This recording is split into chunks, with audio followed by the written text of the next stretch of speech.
In this episode of the Exploring Information Security Podcast, what is BSides ICS? Computers now have primary control of critical functions. Houston, recommend vector transfer. Your go for APU shutdown on time. Roger, go for deploy. Nice to be in orbit. Welcome to the Exploring Information Security Podcast, where you will learn, explore, and grow your security mindset. I am your host, Timothy D. Block, and in this episode, we will be exploring what is BSides ICS. With me to do that is Mike Holcomb, the founder of Utilsec, BSides ICS, and BSides Greenville. He's a true titan in the industrial control systems field and a recognized global authority on security critical infrastructure with experience protecting environments ranging from power plants and manufacturing facilities to light commuter rail systems. His extensive career has made him one of the most respected voices in the field. Today, he is widely known as a dedicated OT/ICS cybersecurity educator and speaker. Show notes can be found at exploresec.com/EIS. Feedback for the show, timothy.dblock@exploresec.com. You can also hit me up on LinkedIn. Also, if you rate the podcast on your favorite podcast platform, that helps the show grow. You can join our community on Discord, or you can join our listserv, which is just a Google's group. You can go to community on exploresec.com to figure out where to sign up for those. So this was a fun one. It's always good to get with Mike and kind of get into the OT/ICS security field. We were chatting at BSides Greenville, and he told me that he was starting up ICS BSides, which was an interesting idea because BSides are typically just cities. So for an industry to get a BSides is pretty interesting. It's also very, very popular. That was something that I really wanted to dive into. If you're interested in that field, I would definitely check it out. It's down in Miami in February.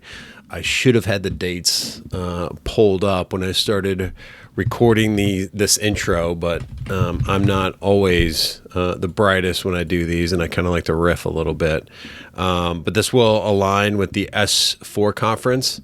This will be on February 23rd, so would definitely check that out if you're looking to get into the OT field, which I expect will continue to grow. It's a pretty important field for security. So with that, let's go exploring.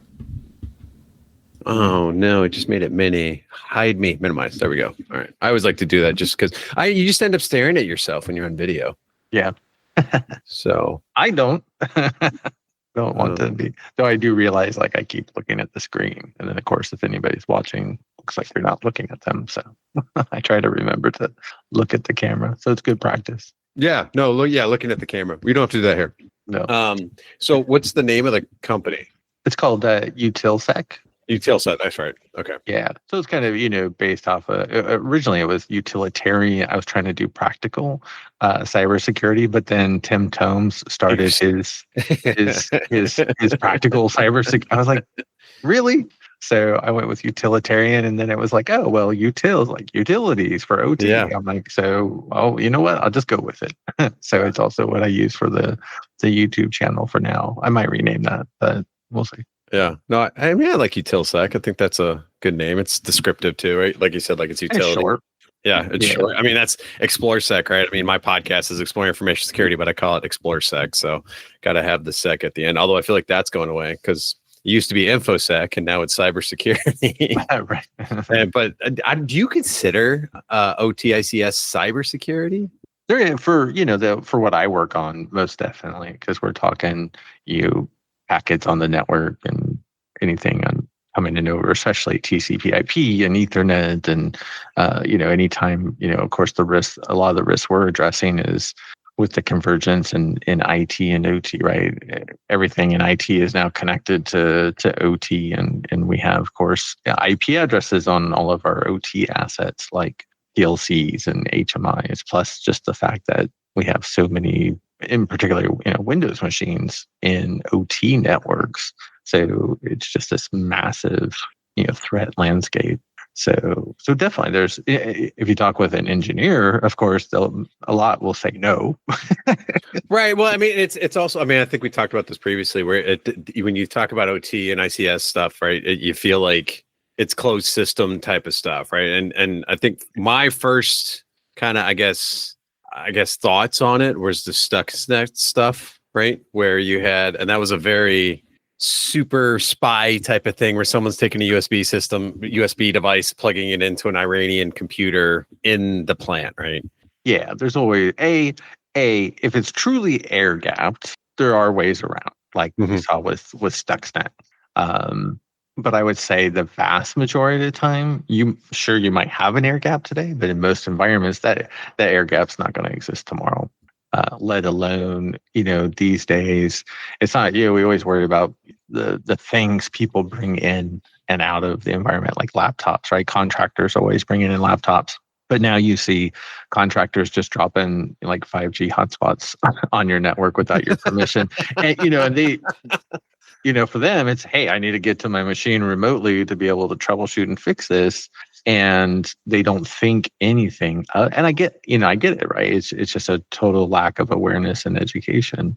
And so that's one of the things. Or, I always say I don't remember the last time I went into a plant and didn't see someone having their phone like plugged into a USB port, like on an engineering workstation for charging. And then it's like phone could be compromised, or even if it was, it's more than likely not. But okay, it's just another 5G connection you could use to put that machine on the internet, and all of a sudden your OT network is on the internet without you knowing it. If you're not, you don't have the other security controls in place. And so it's definitely a challenge. So when people still, some do, right, think that they're air gap, it's like, no, the air gap just does not exist. And again, it's one of those, hey, maybe it does today, but it's not going to exist tomorrow. Well, if you need, I mean, it's that whole adage of if you need something operational, you need it to do something, right? It's going to have some sort of, even an air gap system is doing something for something. And so there's ways to access it, even if it's not on like a network, right? It's doing something and people have access to it. For sure. Yeah, a lot of times, right, then it's more physical security, which is another aspect that people in OT take for granted. Even engineers and folks in operations. So, I always hear about how, it's kind of like the air gap thing where they're like, oh, well, we don't have to worry about physical security because we take it so seriously because of things like physical, just safety for people and making sure people aren't getting hurt and killed on the job. But it's another one where I go to sites all the time, and I remember I was at a manufacturing plant not too long ago, a fairly large one in South Carolina, and I actually ended up going the wrong way to get to the plant for the first time, and I came in the back door, and I ended up at where the delivery trucks come in and all the bays that they have for loading, and you could just drive right up to the bay. I was like, oh, and then I found out, I came in the wrong entrance. And then I go around the front, and the front's got like the huge gate, right? And you got to get buzzed in after showing your ID on the camera. And it's like, wait a minute, I could have just walked in, right, into the OT environment. Instead of going through the man traps, right? Shake down you just go through the delivery. I mean, that's the trick too, that a lot of people say, especially in social engineering, right? Just have a vest and a clipboard, and in this case, a hard hat. No one's going to question you. As long as you have the right PPE, right, the personal protection equipment, you're good to go. So you got your steel-toed shoes and safety glasses and hard hats and clipboards and good to go. Yeah. Do you deal with what you're doing when you're teaching or do you talk about the physical security aspect of it, or are you kind of more focused on that? For sure. Yeah. More than I think a lot of people do. And I don't talk about it that much, but in most, especially my, the big, getting started in OT ICS cybersecurity course, there's at least, it's like half a module in there that talks about how important it is. And I was always doing the same thing in IT cybersecurity before. So 10 plus years ago, just the idea, and same thing in OT, right? If you can touch something, you can own it, whether that's resetting the password or just, I worked my first real IT cybersecurity job. I mean, let's go back a while, but I remember I was on the job a week And all of a sudden, we lost all VPN access for remote users. That was like 2,000 remote users. And it was like, what the heck? And I was like, I was the security guy, but I was sitting next to the help desk folks. So I was like, just log in and reboot the VPN concentrator and that probably will fix it. And they're like, we can't connect to it. And we walk into the data center and down to the racks to where the VPN concentrator used to sit. And there's just wires hanging. And somebody literally walked into the data center like right at like high noon and took the VPN concentrator out and walked out the door with it. I kid you not. It was like, oh my gosh. And they had just had the data center rekeyed. And so they think it was probably the locksmith that had gone and done it. But it was also kind of, I guess, ironic that because when I did we did a walkthrough when I did my interview and I pointed out, oh, there's no cameras in here. and they're like, yeah, we've been meaning to get to that. And it was actually it was a pretty decent data center. They had, it was like 100 servers and which, 20 years ago, that was a pretty impressive setup. And, but no cameras. So yeah, that was, so physical security, right? It's if somebody can touch it, they can own it. And that's definitely the last thing we want in OT. Well, and that's the brilliant setup too, right? Is if you're the locksmith or working, you could be a janitor or something. And if you walk in and you can see they don't have cameras, it's like, this is, I think for a locksmith, right? That's like a perfect setup. It's like They can hit any spot that doesn't have cameras and they know which ones don't have cameras because they're in there, doing the locks. Yeah. Yeah, in and out, and we know, right? Yeah, it's easy to pick the locks regardless. You don't have to, but yeah, not having the cameras that. But why big? He probably had a key, so he probably just walked in with a key, right? For sure. And I'm sure he did. Right? He didn't even have to see somebody that trying to use all picks to get in. But yeah. And it was one of those, right? It was kind of the classic examples, like, they were waiting for budget to get the cameras. And of course, once the bad thing happens, guess what they bought the next, probably actually the same day, so there's the cameras. So, yeah. So BSides ICS, what is that? Yeah. So with BSides ICS, so we started a OT or ICS specific version of BSides. And so I think most everybody is familiar, at least in IT cybersecurity, with BSides, right? And it's very kind of grassroots, community-oriented, usually 1, maybe sometimes 2-day events that are spread out in cities all around the world and really just about bringing people together, around cybersecurity and having different talks and just hanging out and kind of sharing with each other and learning and making those connections and making friends and just having fun for the day. So usually at like CTFs, right? And getting to hack stuff and so yeah, it ended up realizing it's kind of funny because when BSides originally started, well, I think it's funny, but I think everything's funny. That when BSides first started, that in Vegas, it was just a bunch of folks that I think they had got denied on their talk submissions for like Black Hat or DEF CON, and they said, "Hey, I still really want to share this," and so a bunch of them just got together at a bar. And that was the first BSides, right? And they're just hanging out, sharing information, and they're not worried about, being on a stage or anything. And so every year in Miami, the S4 is the big, it's like the RSA of the OT ICS cybersecurity world. And so I had been applying for years to talk and always get rejected because Dale Peterson, who runs it, he's very particular, and I get it, right? He's very particular about what he wants for talks, and a lot of it's very academic and all kind of cutting or bleeding edge, and I'm much more like kind of practical, down to earth, right? I just want to get the job done. And so last year I realized after I got rejected, I think it was like the third year, that I was like, that's kind of how BSides started. It's like, we don't really have anything like BSides for OT.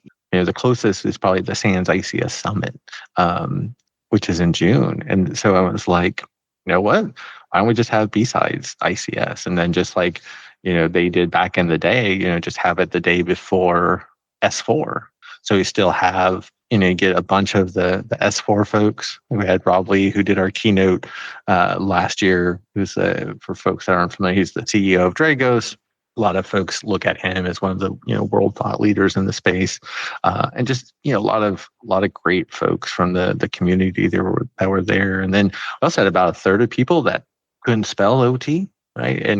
And which was cool because they were just there to see, to check it out and learn and say, hey, if this is for me or not, which is really cool. And then we had, engineers and plant operators and everything, in between. And so just really bringing those folks together in one place, and again, just mixing them all up and seeing what happens. So it was really cool. This was our first year earlier in February. And then of course we have next February coming up in Miami. So yeah, I'm really excited. Yeah. So what's the date on that? February what? 23rd. So it's a Monday. So it's a little, a little weird. But so if you're going to S4, you could show up early and go to BSides, which, like you said, that's a setup for Vegas, which I think is really great. Did you get any pushback from the BSides crew? Because I feel like BSides traditionally has been more of a city thing, right? And what I was going to say, I love what you said about being a community, because that's kind of what got me networked within the cybersecurity space, was just going to different BSides and meeting different people, or meeting people from the previous BSides. And that's what I think BSides does a really great job of, right? And it's a low bar. You're not charging $200-$300 to get in. You're charging $20 often, $20 to $30. And that's usually just so people actually show up, because if you give them a free ticket, they'll sign up, but then they never show up, right? Exactly. Yeah. Like this year. Yeah. You can go to S4, great conference. It's $2,100 for 3 days. Yep. Yeah, we're 45, and that's only because it's Miami. Yeah. I mean, that literally, it doesn't even cover all of the expenses for each attendee, but it's, it covers probably 80, so like 60%, I guess. It's going to be a great show this year. Yeah. Or next year, I guess I always keep saying that. So yeah, there wasn't, initially, there wasn't pushback necessarily. It was just, so I talked with Jack Daniel, and he was just saying, traditionally there are cities and they haven't done an industry, or a field specific type of event. And they always had people that want to, you could have BSides forensics or something, something like that. He said they did one for, I think, Splunk. So there was a BSides Splunk one year. And then I think there was one other one that they did that was a little bit more specific, and then they just kind of said but the way they do BSides, there's really no BSides kind of board anymore. They just let the BSides organizers kind of chime in, and so there's a mailing list you just put out to say, hey, I'm thinking about doing this thing for BSides ICS. And I think got a lot of great support. Tony Turner, who he's been around for, I think, ever in OT ICS cybersecurity. He was one of the folks that started BSides Orlando, which they're one of the biggest ones in the world. And so he chimed in. He said, "Hey, trust in Mike, and good things happen." Basically, is what he said, which I really appreciated. So we only have one person that said no.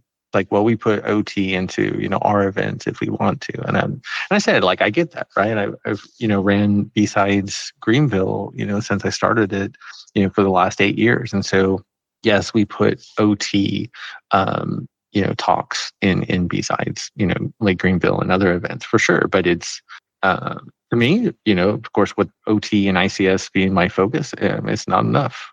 So, you can never have enough. And OT and ICS is so far behind in securing our environments from attackers that I thought, it's, we need a dedicated event. And so I think, everybody seemed okay except for that one guy.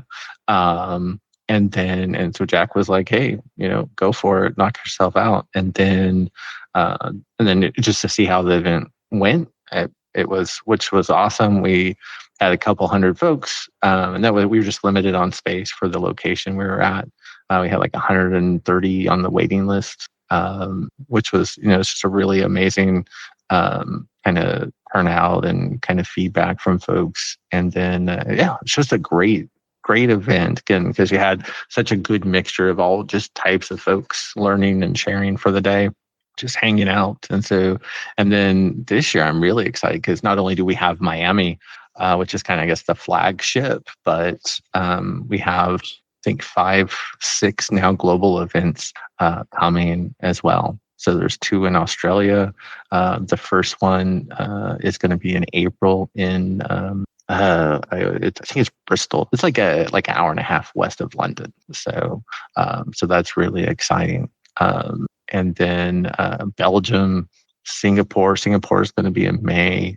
And then I think I'm talking with a gentleman next week for Argentina. Right, Mexico City. I mean, it's really cool to be able to see, the community kind of pop up like that and want more, on OT and ICS cybersecurity.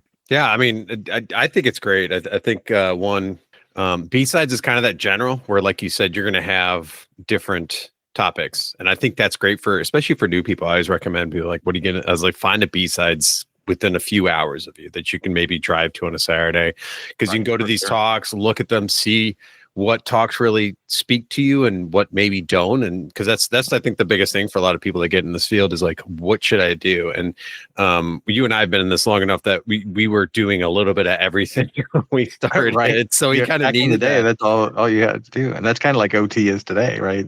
Most people in OT, like, you're a one-person shop. You're doing a little bit of everything. For sure. But you're starting to see this specialization now where people can dive into different fields. You can go almost entirely into AppSec. You can go almost like I am now entirely into security awareness, which was not something that happened 10 years ago. There were roles out there, but they were rare. And now we're seeing more of this. So I think as I guess really IT, because IT's only been around since the 70s. As we're seeing maturity and stuff, like it allows people to specialize a little more. And I think that's where BSides ICS, again, if you're just getting, you go like, all right, I want to get into OT.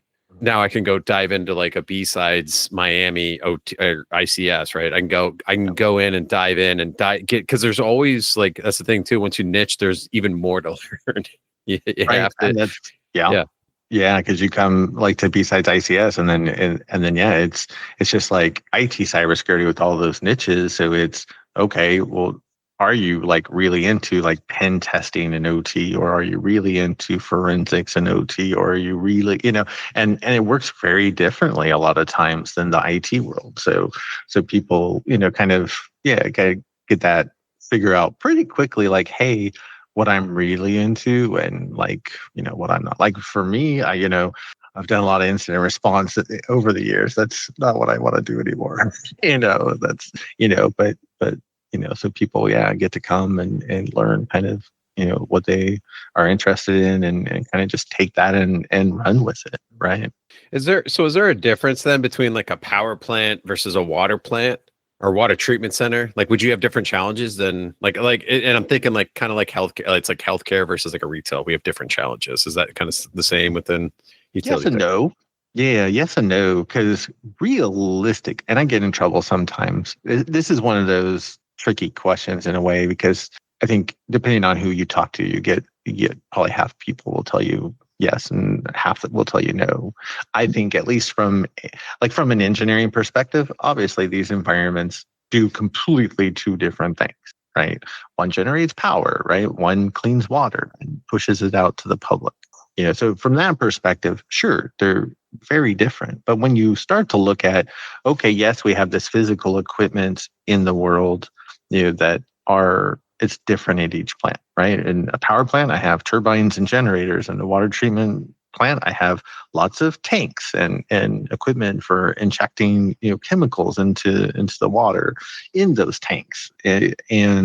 But besides that, when we start talking about the OT or ICS systems that we use to monitor and control those assets, like turbines and tank levels and generators, that those like PLCs, Programmable Logic Controllers, and HMIs, human machine interfaces. So that's like having a GUI to see what's going on in the environment. And the PLCs are physically wired into this equipment that allows us to watch what's going on and make changes if we need to.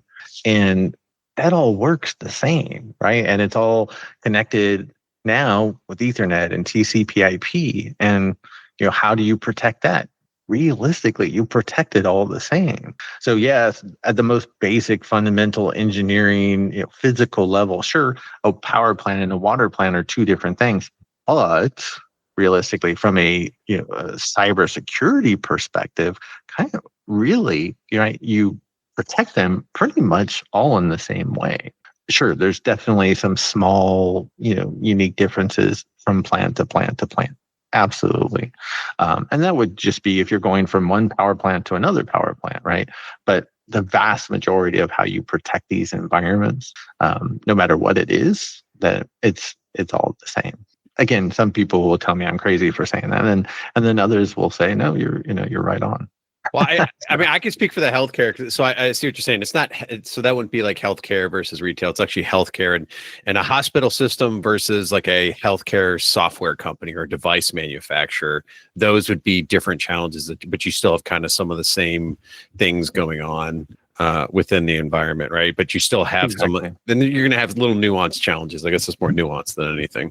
Yeah, for sure. And when you think about it, the problem, because it's happened, right? Because more IT has come into the OT or the ICS world, right? And so it makes it, in some respects, easier to protect. Right? And OT cybersecurity does not have to be hard. People overcomplicate it. But remember, it also not only makes it easier for us as defenders, but it also makes it easier for the attackers. And that's the big gotcha. So for them, it's, hey, do I get into a power plant or a water treatment facility, or they can still have some type of impact in the environment. It just depends on how much time they take to learn the environment to what type of impact. It's really easy to cause a blackout in a power plant that lasts a couple minutes, right? But do you want to cause that power plant to lose a turbine that to replace that turbine, there's a 3-year waiting list? That's a completely different story. Right. And so that's really the kind of the difference between script kiddies or hacktivists versus, state adversaries, right? Completely different ends of the spectrum right now. But, and that's changing. My S4 talk this year is actually talking about how state adversaries and hacktivists are starting to align. We see it a lot, and there's evidence and proof in Russia and how that's happening. So you go from having, state activists or state adversaries, right? When you don't see them pop up very often, but when they do, really bad things happen. Like, yes, we lose power to hundreds of thousands of people for hours at a time. Activists, right? They pop up all the time, but the impact is, oh, somebody had to go reboot a system. It's kind of like whoop-de-doo. But now when you start talking about hacktivists with that high frequency but low impact, and now it's the state adversaries with low frequency but high impact, and put them together.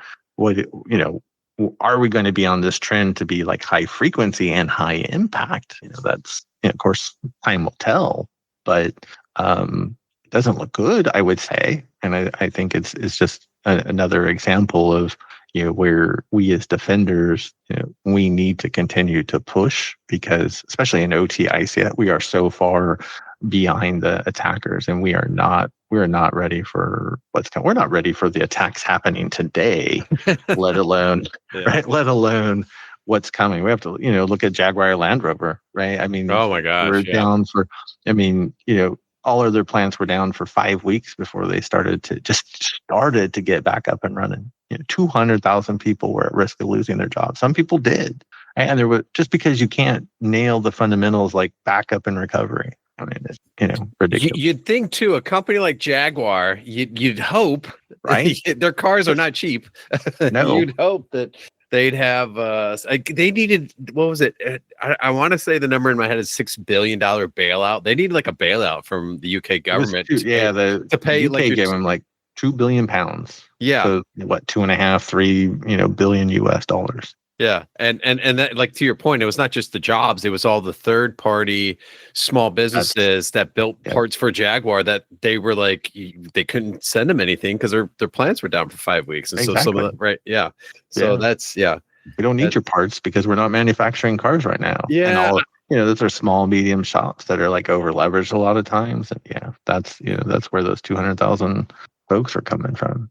Yep. working. No, and you're right. Like I worked IR for a small company at one time, and yeah, we had a global manufacturer company that got taken down, and you could definitely tell it's like they didn't even have IT necessarily like in a good spot, let alone security. So a lot of these manufacturing companies, and you just think about, like you were talking about, the hacktivists and nation states, right? If we're invaded by a country or something, there's gonna be this combined effort to potentially, take out some of the utilities, or that's at least the threat of it, right? Is that if they can, Absolutely. plan an invasion and then try to take out a water treatment plant while they're invading, like that just causes more havoc. Yeah, so we've seen that in the Ukraine, most recently over the last couple of years, right? They took out communications. They started taking out power when they were just rolling into Ukraine basically 4 years ago.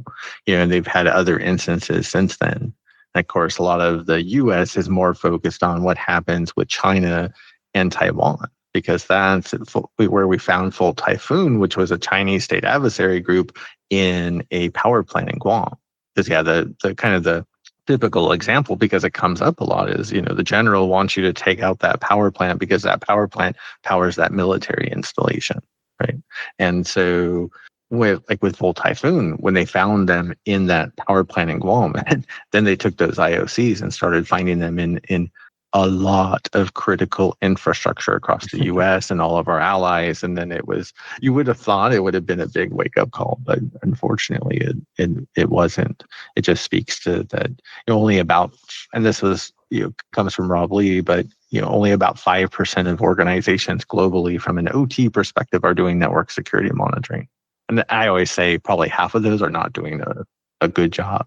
And so it's challenging, right? If you're not watching, your network, for things like anomalies, which it's very easy to see in OT if you have an attacker in the environment. This is not hard because OT environments are much smaller. It's very static type of traffic between OT assets like HMIs and PLC. So if an attacker's in the environment suddenly doing different things that you normally wouldn't see, you should have all of these red flags going up.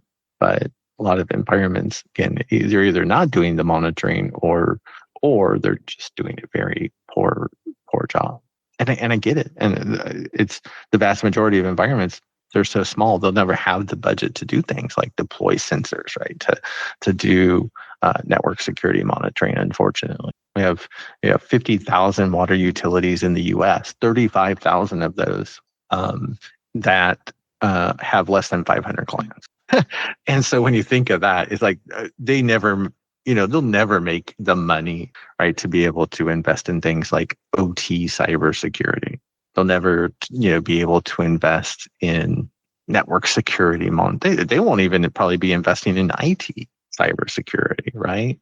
So it's a big part of the landscape that's out there, and that's, I think, a big concerning part. Because yes, there's 70% of OT environments, they're just so small. And then you even have like the smaller, medium-sized shops. They're in the same boat. That's not something I realized or ever even thought about. So it's kind of blowing my mind a little bit. Is that there's utilities that are pretty much acting like small, medium businesses, right? So they don't, like you're saying, they don't have the budget for it, and because that's the struggle for small, medium businesses right now, is they don't have the budget to do security or do a lot of it, right? Yeah, a lot of them, Brian. I always think, there's like a little kind of mom and pop gas station over by where we live, and I drive by it all the time. And yeah, it always makes me think that like that's like a lot of these smaller utilities, and where it's just like they're just scraping by. Like one water utility here in South Carolina, right? They provide water to like a couple dozen mobile home parks, right?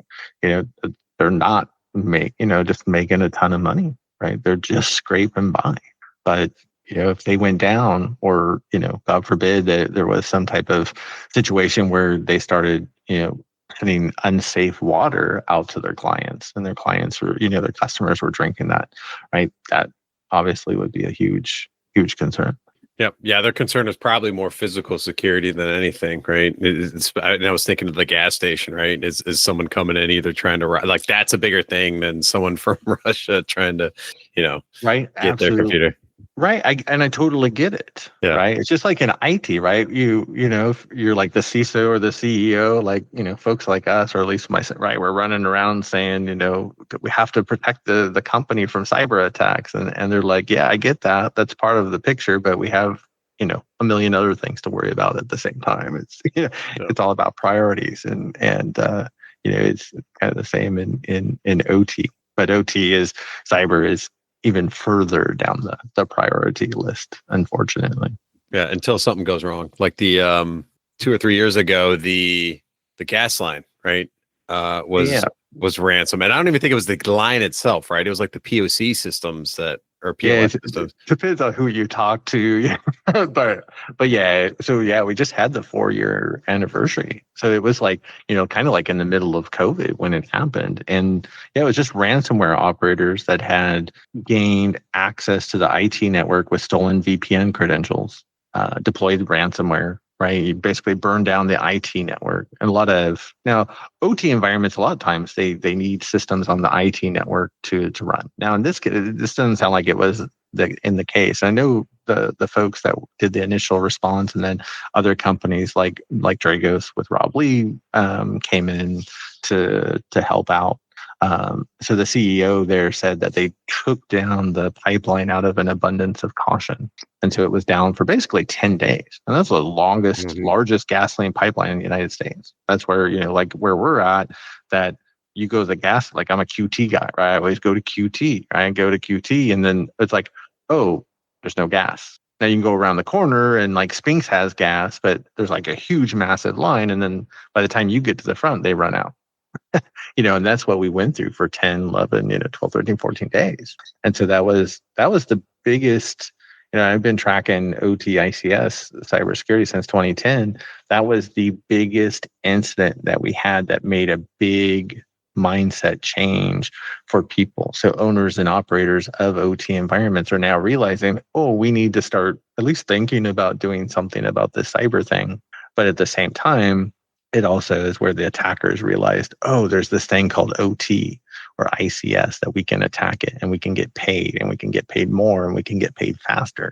And so it really was this huge turning point. And unfortunately, I think more attackers woke up to the fact of OT cybersecurity than the people that are actually, that own and operate these facilities. And then again, there's just so many out there that they'll just never have those resources. And they just don't even have the cycles to think about it because they're just trying to get through the day, right? Keeping the lights on, pushing clean water, making sure they're pumping out tennis balls or golf balls or Barbie, dolls. It's just, I think Mattel probably has a few extra dollars, but get the idea.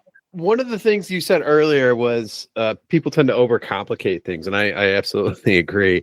Why do you think that is? Do you feel like I feel like it's people are they worry about too much. They don't ever prioritize like what is their actual risk for stuff. And I'm talking from a security perspective, not necessarily from an overall company perspective, but I see security people overcomplicate things so much. And I just feel like some of it's like trying to boil the ocean where they're worried about every little thing and not really focusing in or honing in on like what actually really matters here. Yeah. I think at least for me, I remember when I first started getting into OT, ICS, cybersecurity, like IT wasn't, I was always doing just computer security, and it was just kind of learning it as you go along, very grassroots, because we didn't really have books and courses back in the day, Right. And then it was the same with OT. Now, I was working in IT environments though, so it was easy, right, to pick things up. In OT, like I wanted a power plant, and I was trying to have those conversations with people like that worked at like San Diego Gas and Electric,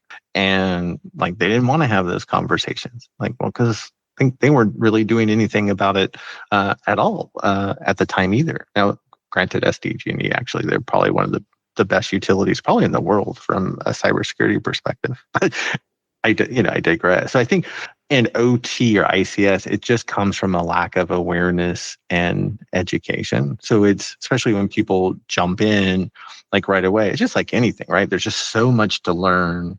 And I think that OT and ICS a lot of times can be a much bigger black box, right? The mysterious dark arts more than even IT. cybersecurity because of the whole physical aspect. Because it's not just, oh, I have to learn about, like cybersecurity essentials, and okay, these things called like PLCs and HMIs, but then, I have to at least understand the basics of how a power plant works or a water treatment facility works, right? So you have to learn all of these different things to bring all these pieces together to understand the big picture. Once you understand the big picture, then you can just take a deep breath and be like, okay, this doesn't have to be hard, right? But yeah, I think, again, just for myself, right, it was just coming in. It's like there was so much to learn, and until you learn those different pieces, it's really hard to look at it and understand. Oh, okay, this is how we can approach it, and it doesn't have to be difficult, right? So it just takes time, and I think a lot. I know for me, right, it's like I just want to learn it. I want to fix it. I want to be able to protect it and be done, and just kind of, improve over time. But, OT is a little bit different, like, than IT in that way.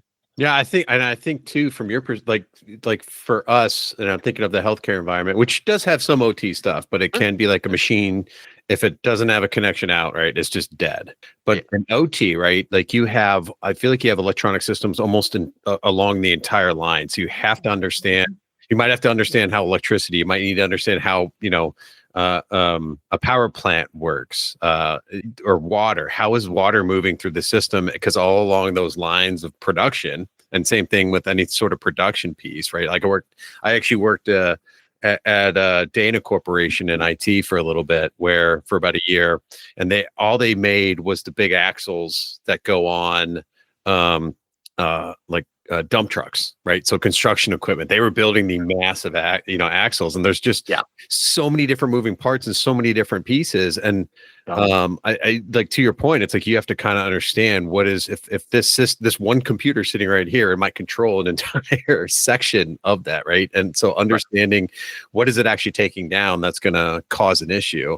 And how do we, and I imagine a lot of these OT systems too, once it's in there, it's going to be in there for a really, really long time. It's going to be in there for a very long time. And you're probably not updating it for a very, very long time. It's air gap. Why do we need to update, right? Right, exactly.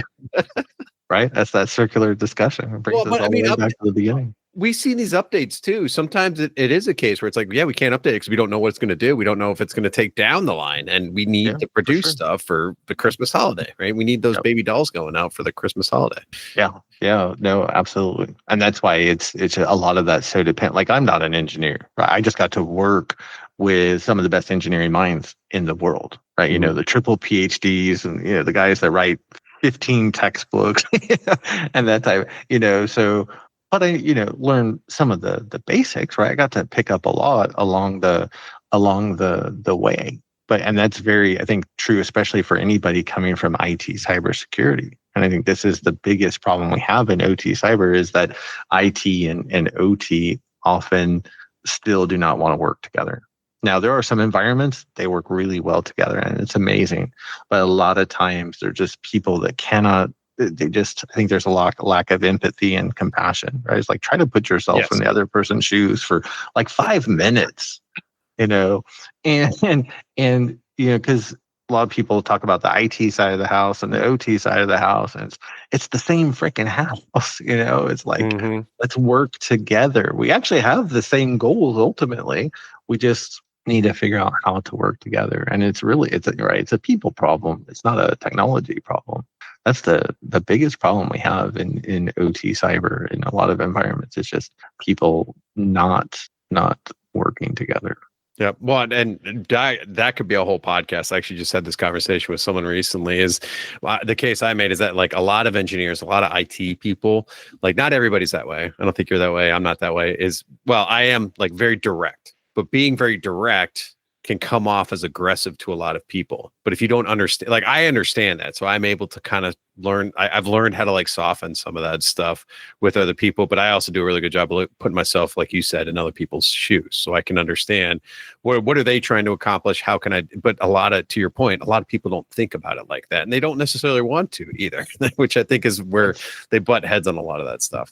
For sure, yeah, for sure, and it's it's getting better. But and I've been very fortunate. Like for me, I used to in high school and college, I worked in a bowling alley, and I worked with like these old school, like hardcore Vietnam vets that used to work in the oil fields in Texas and Oklahoma. It's, So hey, if I could get along with those guys, I could get along with anybody. But that's not always the case. So, but that definitely has helped me in the OT world for sure. Yeah, I bet. What else do we need to cover for BSides ICS? Is it? Good question. So, for folks that are interested, you can check out BSidesICS.org. Okay. So of course we have Miami up on February 23rd. Let's say we're going to have about probably 400 folks, and it's about a third the S4 crowd, about a third of folks that are new, and then about a third of everybody else. And then just we have an awesome lineup. We'll actually announce that probably December 15th. Bryson Bort, you're probably familiar with Bryson. He's doing our opening keynote. And then Dr. Emma Stewart is doing our afternoon keynote. She's one of the leading authorities on the grid and all things electricity, and just a really both great, fascinating folks. So we're really happy to have them. And then we have a lot of other kind of incredible speakers that are going to be there. So I'm really super excited. And there's some, first time speakers as well, and everything in between. We do focus on trying to have a good balance between men and women and underrepresented groups. So like last year, we'll have 50% men, 50% women, which is really hard to do in OT. It is very hard. So if you got that done, props to you. Yeah. Yeah. So I'm really excited about that. And then we have our after party is at a really cool kind of like Sky Bar in downtown Miami. So I'm like, really like excited about that. Because last year's like after party, it was okay. We got to hang out, but it wasn't as fun as and exciting, I guess. So that'll be really cool. We're gonna have of course the Foxpick Lockpick Village folks there. So Jeannie Morgan are coming down. We got there's going to be ICS Village is bringing their CTF, so we'll be doing that as well. So we'll have prizes for the Lockpick Village and for the CTF, and probably didn't even mention it. So we're at Miami-Dade College's Wolfson location, so it's right on the bay across from South Beach. And so it's like 5 minutes from the S4 location, and it's really nice campus. Couldn't ask for a nicer location for the day. So is Miami a pretty big ICSOT town? Like, why Miami? Because I know you said S4 is there, so that's why I'm asking. Yeah, I guess what I heard was Dale. So Dale Peterson, who runs S4, I think he went to school in the area. And so that's where he actually lives in Hawaii now, right? So that's a long trip for him to run a conference. Right. Yeah. So so Florida's not like a huge, and Miami's not a huge, OT ICS community. The biggest like groups that you have there are the folks that do OT cyber for all the cruise lines. So that's kind of cool, right? Because you think some of these ships, right? These ships are like just small cities that float. Right. And all of the OT ICS, right, from the engines to the, ordering your dinner, in your room on an app. It's, how all that comes together. So cruise lines, and then we'll get some folks from like the local, like, or the state folks that do like power, water. But yeah, it's very different than like in Carolinas, right? We're just all about manufacturing. Right, it's manufacturing everywhere. But in Florida, it's mostly like cruise line folks, or in Miami, it's cruise line folks, and then like the Florida Power, Florida Water folks, and then few others. Like what do they call it? I forget. It's like the headquarters for special operations, warfare for the government is in Florida. I forget if it's in Orlando or Tampa, somewhere. And so we'll get some folks from the military as well. But yeah, Miami itself is not a big, I didn't. That's OT not ice Miami, right? Yeah. I think Dale just picked the most expensive place to host a conference because it's at the Lowe's, which is, it's right next door to the Four Seasons. So it's like one of the most expensive hotels, in Miami, in South Beach, right? Not in just Miami being expensive, it's in South Beach. So it's the most expensive part of Miami, which is, one of the most expensive parts in the country and the world. So that's probably the biggest complaint you always get about S4 is just the prices. So yeah. Well, I mean, RA has San Francisco, so maybe they were just trying to be. And that's what I say. It's like the RSA of the OT world. It's so many ways. All right, what would you like to plug personally? So, if folks are interested in learning more about OT or ICS cybersecurity, of course, you can go to MikeHolcomb.com. My girlfriend redid the website for me. She was wonderful. And it has all my resources there. And it has links to LinkedIn where people can connect if we're not connected.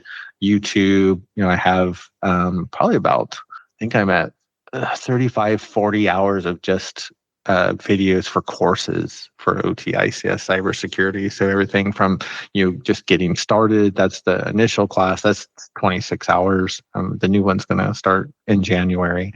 That'll probably be a full 40-hour course. I have OSINT for ICS. I have pen testing for ICS. Doing 62443, which is the big standard or framework for securing OT and ICS. So everybody, if you want to learn more, definitely check out MikeHolcomb.com. You can definitely go to YouTube, watch a lot of videos. People post there or on LinkedIn. I always try to get back to everybody fairly quickly. And then doing my side gig or full time now, which is kind of interesting. So between content creation and training and consulting, so it's all there in Mike Holcomb, or the company name is Utilsec. But everybody can find me through MikeHolcomb.com. Cool. Awesome. Well, Mike, thank you as always. This was a pleasure. As always. Yeah, good to see you. For joining me to discuss BSides ICS. And really, we dove into a bunch of other topics. A little bit of this. Which is really great. Yeah. This is great. Yeah, for sure. Yeah, no, it was good seeing you. Yeah, it's always good catching up. It's only been, a couple months since Greenville. So, a million years ago. Yep. Cool. All right. Thanks, sir. Thank you. If you need anything, this will probably, I don't know, do you want this to go out in December? Or I'm actually, surprisingly, I'm a month ahead on podcasts right now, which never freaking happens. Yeah. That's a good thing. So I don't know, I was thinking the first week of, or the first Tuesday, because I read this every Tuesday, the first Tuesday will